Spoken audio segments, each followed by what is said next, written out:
So guys, before we get started, don't forget we do have that amazing discount code thanks to Tier 0 Games going on right now. And all you have to do is put in ZW Games 5 to get 5% discount on your total order at tier0games.com. The links will be in the description below. What's up YouTube, Dale here from Zephyr Games, bringing you my Block Dragon OTK deck. Now I don't take any credit for this as an idea. This actually came from Tom, who's one of the local players, and he played this last week and I was like, damn, that's incredibly fun, it looks a lot of powerful, and Block Dragon, zooming in a little bit more, this guy here is stupidly busted, like really powerful. I took this to my Worlds event as well, went 3-2, obviously didn't do massively well. There was a couple of changes in here because obviously Mathematician was at 1 and Glock Bulb was banned. So I've reformed it back to current TCG legalities, and it's very fun and powerful to play around with. So what I'm going to do is I'm going to take you through the profile, show you what we've got and explain why we've got it, and then kind of also in a separate video do a test time video so you can see how the deck operates on itself and how it kind of pushes plays further forward. So, without further ado, we're going to go straight in with triple Block Dragon. Now, sometimes you probably might actually want to be playing two of this. However, you do want to be opening up one of your two boss monsters. And one of the two boss monsters is either Block Dragon or Orbital Highlander. Now, Highlander's summon effect is not hard once per turn, neither is its mill effect, as long as you have 5 monsters with different names in the graveyard, and as long as when you mill, you have no monsters with the same name in the graveyard, you actually get a lot of power plays from this as well. Block Dragon, obviously banish 3 Earth monsters, which is where you can control your graveyard for your Orbital Highlander and your other cards as well. Level 8 special summon it, can't be destroyed except by battle, protects your other rock monsters as well, and if it leaves the field, so when you link summon it into this guy here, it gains an additional effect to search out up to 3 rock monsters that equal level 8. So that gets to search out 2 Gigantis, or of course you can search out another copy of itself, because again, its summon effect is not a hard once per turn. An Orbital Highlander is your boss monster to provide you disruption during your opponent's turn.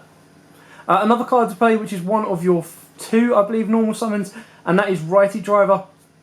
Now the reason we play Righty Driver is it does special summon out Lefty Driver from your deck, and Lefty Driver can become a level 3, which then triggers off other cards in your deck that let you special summon them if you control level 3 monsters, which eventually gets you into Dante, which gives you additional mills in the graveyard to set them up for Block Dragon and of course your Orbital Highlander. Not to mention this is an Earth tuner, so if you combo that off with Gigantis, it can make Nat Beast quite nicely and easily. Your other normal summon in the deck is Mathematician. Usually you're going to be using the effect to send either Glow Up Bulb or of course your Giant Rex to the graveyard to then trigger an additional mill off of Glow Up Bulb, or of course a banish and revival effect off of your Giant Rex. Next up we play triple Gigantis. This is just a free summon by banishing an Earth monster in the graveyard, and believe it or not, you actually use this effect a lot more because not a lot of people think about it. Is when it's destroyed by battle and sent to the sent to the graveyard, you get to destroy all spells and trap cards on the field. Now this deck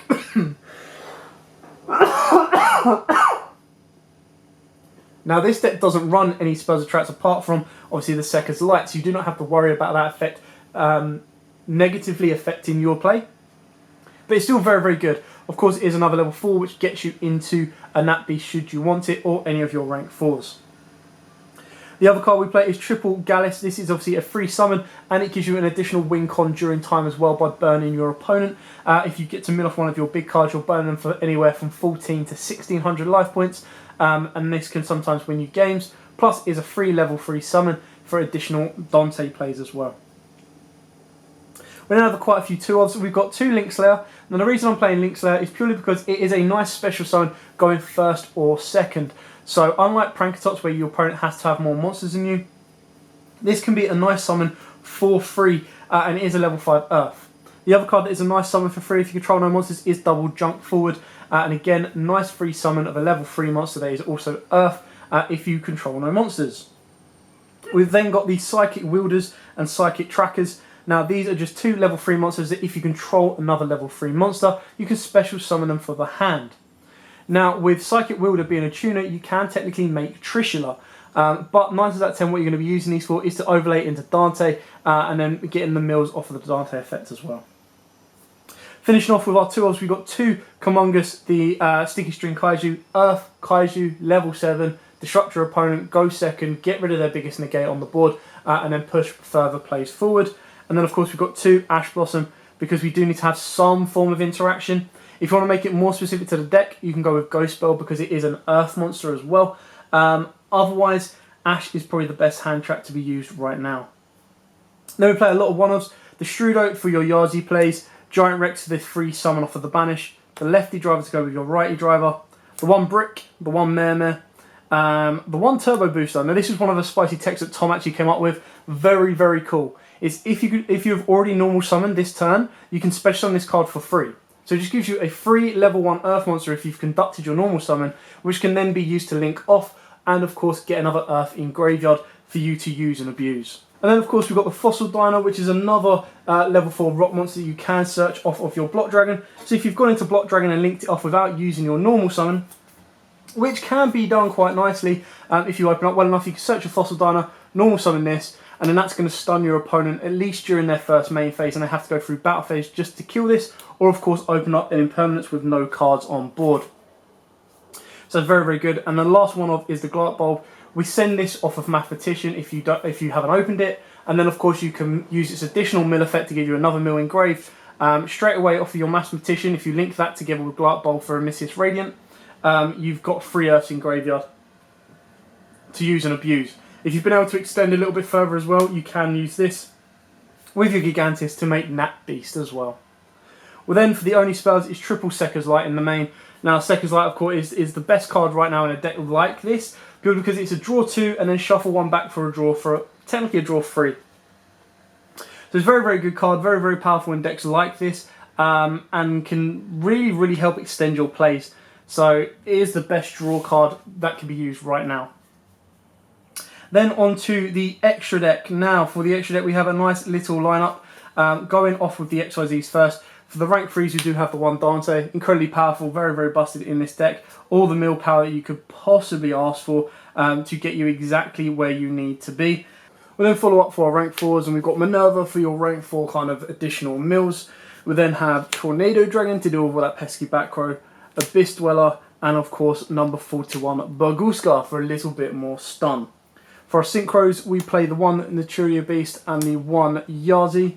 And then for our link monsters, which takes up most of it, we've got the 1 Cerberus, the 1 Phoenix, the 1 Missus Radiant, and then we've got the Lambda, just a generic link 2, Unicorn, Boral Sword, Apollo CO, and BLS. Now BLS is the most powerful because Block Dragon is a level 7 or higher, so it means this card can't be targeted or destroyed by card effects.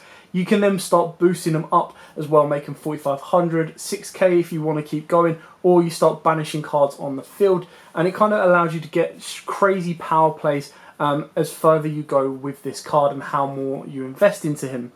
Not to mention, after you've gone with Block Dragon, you're then searching out 2 Gigantis, so you can then have a rank 4 below this as well. So your board could technically be a Tornado Dragon, or it could be an Abyss Dweller, or it could be a Burguska as well, with your BLS there on top. Constantly protected itself and then boosting himself up by 15 every single time. Anyway, that is it for the deck profile. I will be bringing you a test stand video so you can see how it operates and plays out as well. It is very, very fun, quite powerful, and this is probably the hardest card to get hold of. Other than that, everything else in the extra deck should be cheaper and easier to get hold of, not including stuff like Boral Sword and Apollo, because you don't actually need to rely on them. This is your boss card in your extra deck, and Block Dragon is about £2.50 with your Orbital Highlander like 10p common. And they're your boss monsters in that, and you can have a lot of fun and quite a lot of power. And it'll be interesting to see how this deck goes forward in the upcoming meta, and hopefully sneak a couple of rogue plays as well. Anyway, thanks for watching. Don't forget to hit that notification bell so you don't miss out on anything. Like, comment, and subscribe. And until next time, guys, as always, happy dueling. What's up, YouTube? Dad here with YUGIOH.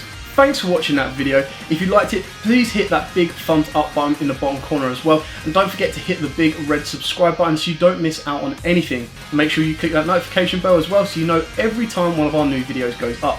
Throughout the whole year of 2019, we're going to have more deck profiles, duels, and of course pack openings for you guys to watch and enjoy the entire year round. So stay tuned for more, and as always guys, happy dueling.